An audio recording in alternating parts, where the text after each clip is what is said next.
everyone. Let's introduce to my brain. Let's call it Bob. So it's doing its best despite not knowing what's going on in the world right now. But some of you may know that brains are made of all of different cells. So you have John, the neuron, you have Hannah, the microglia, and you have Dry, the astrocyte, etc., etc. So sometimes those normal tumors can turn into tumoral cells. So this happens basically when DNA is launching a new revolution in the cells. And as a French person, I know things or two about revolution.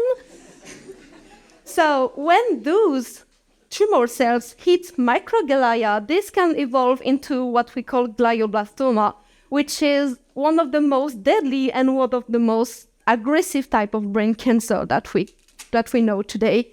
So let me introduce you to a glioblastoma. Ta-da! So let's call it Bob, but it's reverse. So it's like still Bob. Anyway, so now the million-dollar question, what makes it so difficult to treat and to study?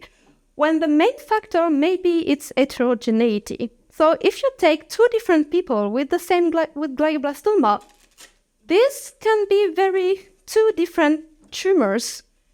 But it doesn't stop there, because if you take within the same brain two different entities, this might be as well two different tumors. But it doesn't stop there, because why would we stop there? If we take a look at the same entity, you might have different type of cells depending on where you are looking in the entity.